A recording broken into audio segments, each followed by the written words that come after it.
Assalamualaikum warahmatullahi wabarakatuh. Hai Sobat Horor, kali ini aku bakal ngelanjutin cerita dari Bulan Purnama Kosong yang berjudul Andini. Gak usah basa-basi lagi, langsung aja kita mulai.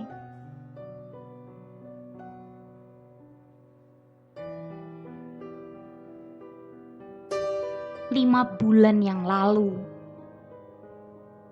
Ini kamarmu ya nih? Ucap wanita itu pada pembantu barunya. Baik bu, terima kasih. Jawabnya pelan. Aku pilih kamu karena dapat rekomendasi dari temanku itu. Jadi kamu kerja di sini yang baik-baik ya, jangan macem-macem. Tegasnya. Iya bu, saya mengerti. Wanita itu pergi berlalu, masuk ke ruang tamu dan menghilang dalam bayangan. Di halaman depan, terlihat Johan yang sedang mencuci mobil majikannya. Han, kau sudah lihat pembantu yang baru itu? Cantik kali dia, Han. Aris, satpam di rumah itu, duduk sambil menyeruput kopi milik Johan. Sambil mengambil rokok yang tergeletak di samping gelas kopi, dihisapnya rokok itu perlahan. Sambil melihat kawannya itu masih sibuk mengelap mobil. Menurutmu akan bertahan berapa lama dia? Tanya Aris sambil menerawang. Entahlah, bukan urusanku, ujar Johan ketus. Heran aku sama Bu Yani, sudah tahu suaminya tukang selingkuh, masih saja bertahan. Sekarang malah menerima pembantu baru macam dia. Terakhir kali Mbok Samirah melihat Pak Gusman pergi malam-malam sendirian. Kau tahu apa yang dia lakukan? Aris mencoba memancing reaksi Johan. Bukan urusanku, Riz. Kau itu terlalu banyak bergaul dengan ibu-ibu komplek. Katam betul kau gibahin orang. Malu sama kumismu. Johan menggelengkan kepala. Aku hanya curi dengar saja, Han. Siapa suruh? Tukang sayur itu selalu nongkrong depan posku. Aris membela diri. Lagi pula nih ya, kau itu supir di rumah ini. Tapi tak pernah sekalipun aku melihat kau mengantar Pak Gusman. Lanjut Aris dengan skala prasangkanya. Itu karena aku memang dipekerjakan sebagai supir Bu Yani, Jing. Johan melempar kanebo basah tepat ke mulut Aris, membuat api rokok yang ia hisap mendarat di bibirnya. Anjing, baper amat kau, Han. Aris melemparkan kembali kanebo itu ke tubuh Johan. Bekerja di tempat yang sama selama bertahun-tahun membuat kedekatan mereka sudah seperti saudara kandung, sama-sama anak perantauan.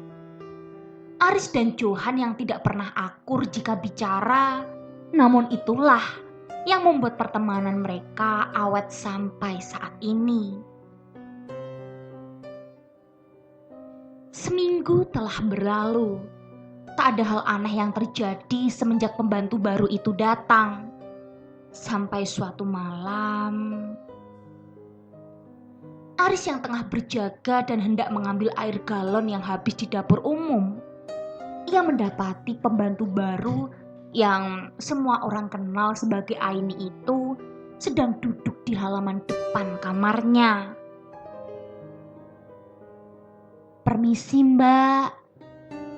Aris berjalan perlahan, tetapi tak ada sautan dari wanita itu. Sesaat menuju pintu dapur, dilihatnya dia lagi, masih duduk tertunduk. Aris masuk ke dapur. Ia melotot tak percaya saat dilihatnya. Aini sedang berada di dapur, memasak sesuatu. Tetapi ia lihat kembali halaman depan. Di sana juga ada Aini. Aris menatap dua tempat itu bergantian. Ia kucek-kucek matanya, memastikan apa yang ia lihat bukan halusinasi. "Kenapa, Mas?" Suara Aini dari dalam dapur mengalihkan perhatian Aris. Anu Mbak, itu. Aris terbata-bata. Wanita itu tersenyum. Ia berbalik melihat Aris. "Itu adik saya, nggak usah dihiraukan." Permisi Mbak.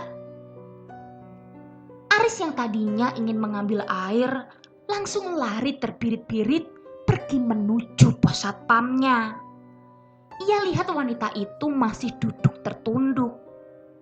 Esok harinya, ia ceritakan kejadian semalam kepada Johan yang tentu saja ia sanggah. Mengingat Aini hanya datang sendiri tanpa ditemani siapapun di sini. Setahu aku, dulu Aini itu pembantu di panti jompo milik temannya Bu Yani. Dan dia bekerja di situ sudah bertahun-tahun. Jadi Bu Yani sudah tahu seluk-beluk anak itu. Dan dia memang sebatang kara. Cerita Johan. "Gak mungkin, Han. Jelas-jelas semalam dia bilang itu adiknya. Terus kamu pikir aku bohong gitu?" Ucap Aris. "Aku gak bilang kamu bohong. Aku cuma bilang Aini tinggal sebatang kara. Jadi yang kamu lihat itu mungkin piaraannya." Ejek Johan yang dibalas tatapan sinis Aris. Keanehan semakin menjadi-jadi. Saat Aris tidur di pos, jendela yang lupa ia tutup tiba-tiba terbanting keras dan membangunkannya. "Astagfirullahalazim, apalagi itu?" gumam Aris pelan. Pintu diketuk dari luar, namun Aris tak berani beranjak. Aris yang memang sangat penakut tak mau ambil resiko. Dia mencoba tetap diam tanpa menghiraukan ketukan itu. "Riz, buka! Ini aku Johan. Aku ada perlu!" teriak seseorang dari balik pintu itu. Aris diam dan dia berpikir lama.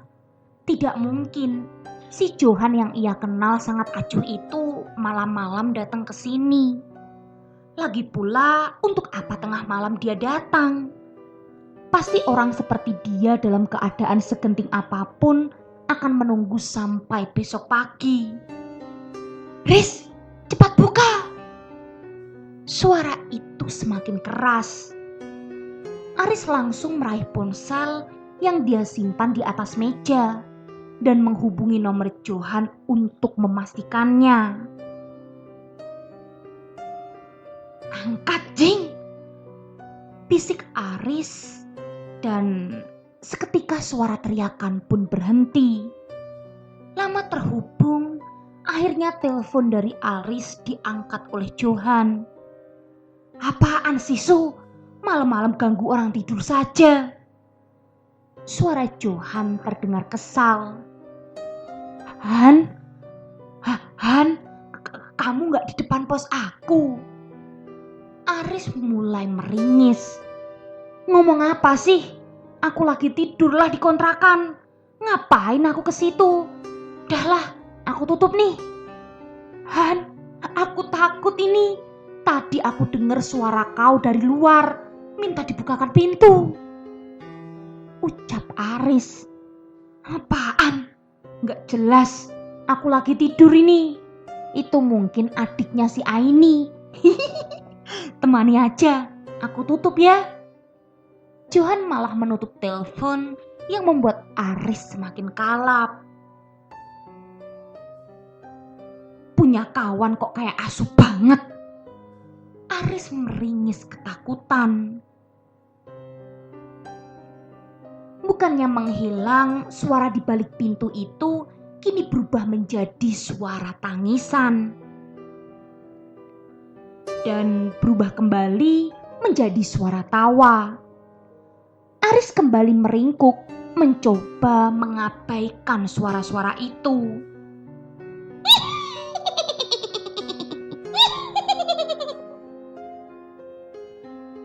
Suara tawa itu semakin keras dan diikuti bisikan dari balik pintu.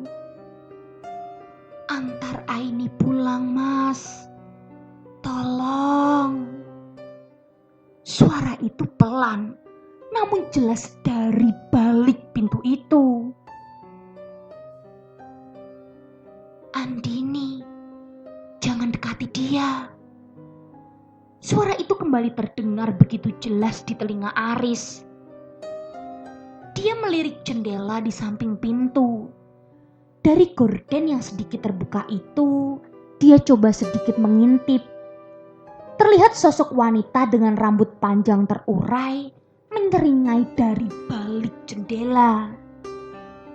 Aris sontak kalap dan tak berhenti berteriak sampai seseorang mencoba menenangkannya. Riz, kau kenapa? Oi, sadar, bangun, ini aku." Tanpa sadar, Aris menjambak rambut Johan yang sengaja datang karena khawatir pada sahabatnya itu. Aduh, sakit Su, lepasin rambutku." Johan meringis kesakitan, namun Aris masih kalap. Dan saking kesalnya, ia tampar pipi temannya itu sampai sadar. "Kalau begini tingkahmu, setan juga sudah takut duluan." Johan mulai kesal. "Ini beneran kau kan, Han?" Aris memastikan. "Apa aku terlihat seperti kuntilanak?" Johan ketus. "Syukurlah, aku sudah gak karuan. Tadi aku lihat dia ada di jendela," terang Aris. "Sebenarnya ada apa sih?" tanya Johan mulai penasaran. "Entahlah, semenjak aku mergokin adiknya si Aini, aku diganggu terus. Tiap malam, Han. Kadang-kadang ketok-ketok pintu, kadang pagar rumah juga dipukul-pukul. Tapi baru kali ini aku dengar suara dia," cerita Aris. "Suara? Maksudmu?" Johan mulai mendengarkan dengan seksama. "Dia bilang antar Aini pulang, terus jangan dekati Andini. Entahlah, tak ada yang aku ngerti. Ngapain coba dia minta antar si Aini pulang? Terus siapa pula Andini itu?" Aris masih terlihat bingung. Aini, Andini. Johan mencoba mengingat sesuatu. "Kenapa? Kamu tahu dia?" tanya Aris. "Enggak, aku enggak tahu. Oh ya Riz, aku mau minta bantuanmu." Johan mencoba mengalihkan pembicaraan. "Apa?" tanya Aris. "Kalau kamu lihat gerak-gerik Aini yang mencurigakan, tolong laporin ke aku ya," pinta Johan. "Apalagi lah itu, sudah ketahuan kah?" Aris seakan sudah paham dengan maksud Johan. Baru beberapa bulan aja si tua Gusman sudah melancarkan aksinya. Capek aku dimintai Bu Yani. Aris mengangguk dan mengerti maksud Johan. Seolah ini sudah menjadi hal yang biasa bagi mereka. Semenjak Johan datang malam itu, gangguan yang dialami Aris tak lagi muncul. Dan suara itu seakan hilang dari ingatan Aris. Beberapa bulan telah berlalu. Ada perbedaan yang sangat signifikan dari sosok Aini di mata semua orang yang ada di rumah itu. Dia seakan menampakkan wajah aslinya yang selama ini dia sembunyikan. Sampai di bulan kelima, Aini mengundurkan diri tiba-tiba dan mengatakan jika ia telah mendapatkan pekerjaan baru. Tak terima dengan alasan itu, Bu Yani memarahinya dan terjadilah percekcokan di antara keduanya yang menjurus kepada hal yang sudah Bu Yani curigai selama ini. Perselingkuhan Aini dan Pak Gusman. Suaminya yang membuat Bu Yani naik pitam sehingga menampar Aini hingga tersungkur. Pertengkaran hebat itu dilerai oleh Pak Pram, anaknya. Ia mengusir Aini pergi dari rumah malam itu juga. Aris dan Johan yang berada di pos menatap bingung saat Aini pergi. Dari rumah itu, Aini pergi membawa tas yang besar. Ia pergi dengan senyum menyeringai penuh ejekan untuk siapapun yang dia maksud. Pram keluar dari rumah. Ia pun memanggil Johan. Ikuti wanita itu. Lapor padaku setiap gerak-geriknya. Dan jika kamu lihat si tua bangka itu bersamanya, ambil foto mereka. Akan aku hancurkan hidup keduanya. Pram terlihat begitu geram. Johan hanya mengangguk mengerti dan lantas melesat pergi mengikuti setiap instruksi. Dia meminta kepada Aris untuk tetap berjaga dan melaporkan padanya jika ada hal yang mencurigakan terjadi. Johan sepertinya sudah lebih tahu tentang perselingkuhan bosnya itu. Ia pergi ke hotel yang biasa mereka berdua kunjungi. Benar saja, ia lihat Aini dan Gusman sedang check-in. Gusman yang sedang sibuk di bagian administrasi tak terlalu menyadari hal itu. Namun, mata Aini jelas-jelas bertemu dengan mata Johan. Tatapan akrab itu, seolah memori masa lalu mereka telah kembali. Dasar lacur, gumam Johan yang dibalas tawa Aini, seolah ia dapat mendengar umpatan Johan yang berada di seberang jalan. Johan membuang muka, ia tancap gas dan berlalu dari hotel itu. Ia seakan sudah muak melihat tingkah mereka berdua yang mengumbar kemesraan di depan umum. Menjijikkan, gumamnya.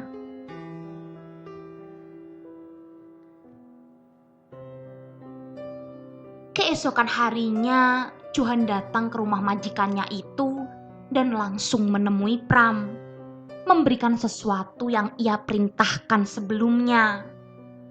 Selepas itu, dia menemui Aris dan memastikan kawannya itu bisa memberikan informasi tambahan yang ia pinta.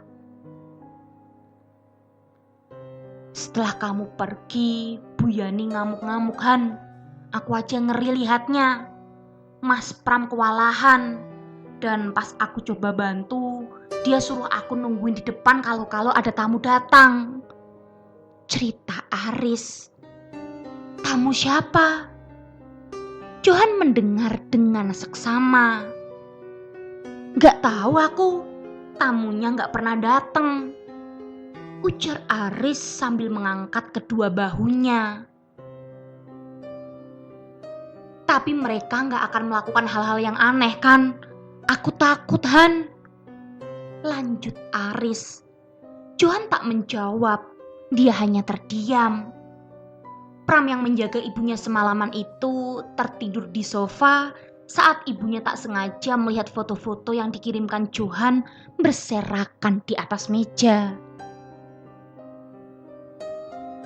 Matanya merah padam, seakan memendam rasa sakit yang tak kunjung usai. Ia tahu suaminya bejat. Namun kali ini wanita yang menjadi selingkuhannya bukanlah wanita sembarangan. Sesaat ia menyadari, ia seharusnya menolak bujukan temannya itu dari awal. Namun nasi sudah menjadi bubur dia harus selesaikan malam ini juga. Sore itu setelah tahu jadwal sang suami, ia memutuskan untuk pergi sendiri menemui perempuan itu. Yani pergi menuju hotel sendiri. Iblis seperti kau ini sudah sepantasnya ada di neraka. Kau tahu kenapa aku menerimamu bekerja di tempatku? Itu karena temanku tahu kau iblis. Dia sengaja mengirimkan kau padaku agar aku hancur. Tapi dia tak tahu kalau aku bisa menghancurkanmu dengan kedua tanganku. Yani berteriak di depan kamar hotel Aini. Pintu kamar dibuka, tetapi tak ada seorang pun di sana. Yani menghela nafas. Dia masuk perlahan, mengendap ke dalam kamar yang ia lihat tak menemukan siapapun di sana.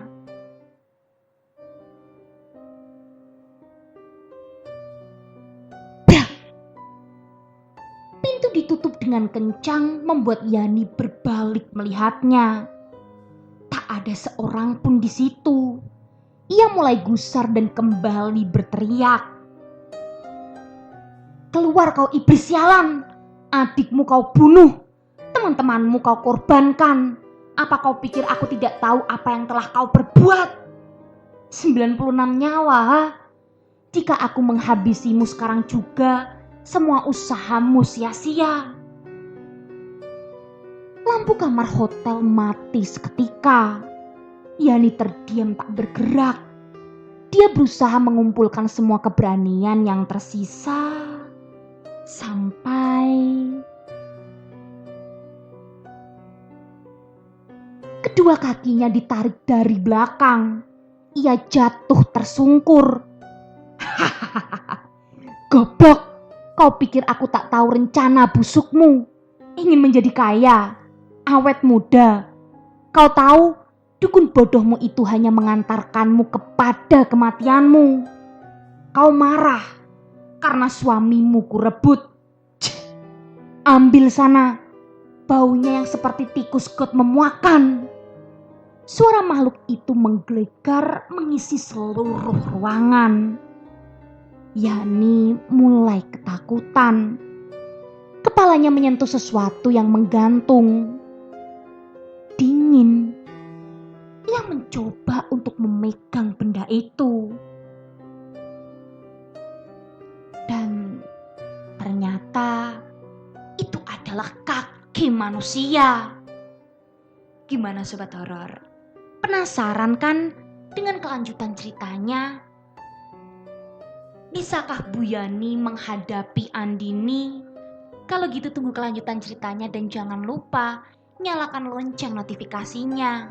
Bye!